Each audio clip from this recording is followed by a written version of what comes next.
from your perspective, what kind of job market are these United Furniture employees entering in terms of possibly staying in the furniture industry because you have an Ashley Furniture here, wood manufacturing with Edgar, or is it a situation that employees really need to be open about changing careers or changing employment? Well, I think it's really open on both sides because the change with the United folks, it may be more advanced manufacturing than they're used to being in. With Ashley Furniture and Egger, both of them are the advanced manufacturing. They're a learning. They can learn the job, and but they'll have a lot of transferable skills.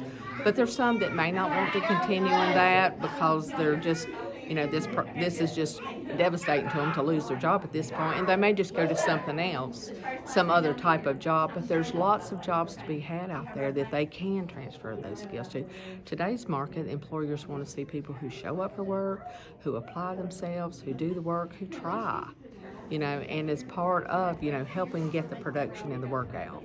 So have you had to help employees who went through what they've gone through, just shut down overnight, no idea it's coming, also shock, still probably coming to grips with everything that's happened to them? We've not had a huge number of those folks to come in, but we have had some, and the ones that have come in are the ones that are really eager to go back to work. They don't want to have any downtime because, of course, they're not getting anything from UFI at this point.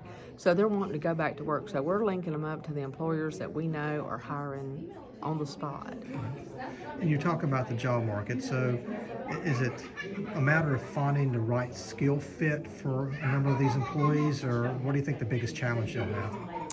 Um, a lot of folks that are right here in the hub of Lexington, probably that have been here doing the same thing for 20, 30 years, they probably want to stay here and not have to drive out too far or to another county or change shifts. We have several manufacturers, several employers around that, they're 12-hour shifts. So some people can't really adjust to that or don't want to adjust to it. But, there's lots of jobs around here. Like I said, employers want someone that's going to show up, that's going to be dedicated to working, that's going to apply themselves, that's going to try to learn to help be productive in the company. And then how many people do you expect here today? Well, to be honest with you, we're really surprised. We're really excited that we've had as many as we've had. We've advertised it everywhere, but with social media now, you don't get a whole lot of feedback. People like pages and all that, but we don't know the number that's going to come back. So we're real pleased with the number that have come in.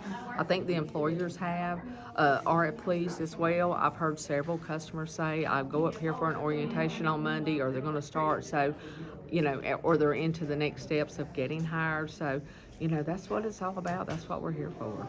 And then I know this is hopefully an isolated incident with a company who had been vulnerable to the economy in terms of making promotional type furniture, but also Davidson County has gone through a major shift in terms of manufacturing. Furniture manufacturing, for the most part, it kind of not faded away, but is much less than Right. it was. But you've had other kinds of advanced manufacturing take its place. So is it a situation where do you think it'll be a struggle for those who've been the 20, 30-year-old faithful employee to find something sustainable, suitable, what they're used to?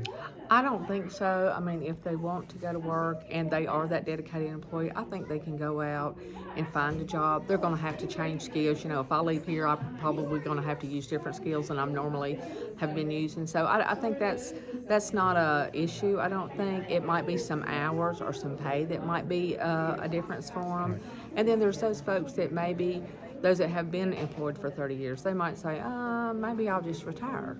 Or they're going to work hard to change some of those skills or apply them where they can. There are still those small companies that manufacture and do what they've been doing, but a lot of it has come to the more advanced manufacturing.